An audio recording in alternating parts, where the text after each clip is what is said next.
But somehow, when doing these, I feel closer to God, my higher power, the universe, that thing that beats within all of us, than I do at almost any other time. Somehow, the harmony of everything becomes apparent. An ultra is an extended prayer, an offering of gratitude to be alive, breathing, doing this thing I love, this thing I was built to do. I find that at these races of ultra long distances, there are many people like me there. So I have many friends in recovery, I have many friends in long running, and then if you want to think of the Venn diagram, I have some really great friends of that place where those two things intersect, and there are tons of people where those two things intersect. It seems as if we talked about the question, what's wrong with you, that you would run 100 miles.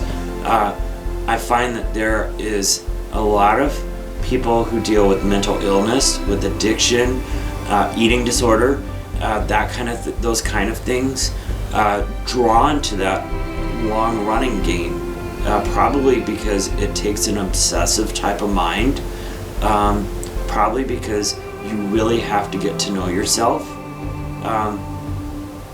And here's something I think is interesting. Some people will say, oh, you're exchanging addictions. You know, you gave up booze, you picked up running.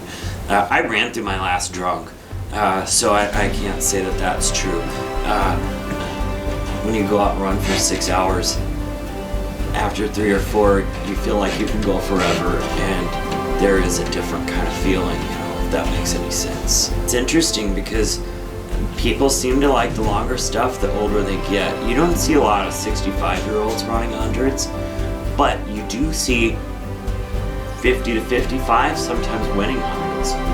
So, and if you're talking about age, let's talk about gender too. You also see a lot of closing that gender gap that, like, you might see in a marathon where men generally finish ahead of women.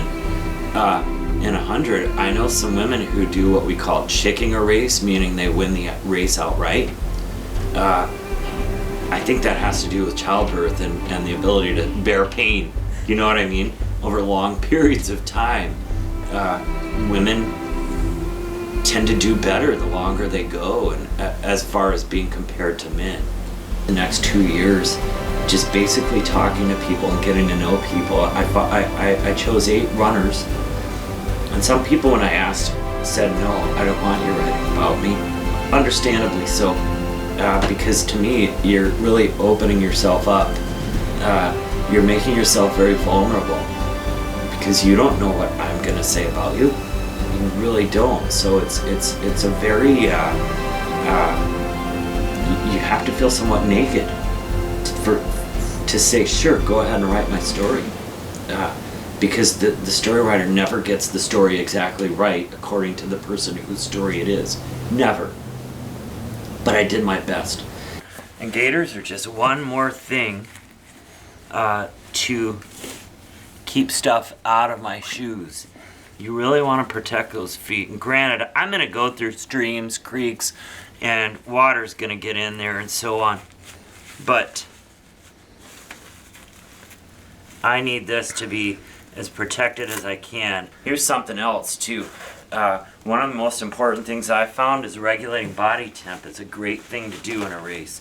So when I cross a stream, when I'm running through it, a lot of times I might lay down in it too. It's one of the best things I can do for just cooling the body down, is just take a minute to just lay down in that creek. Everything underwater, and just float if I need to for a second. Road shoe is going to be that it's going to just be a bit more aggressive on the treads underneath the shoe. This one's not super aggressive.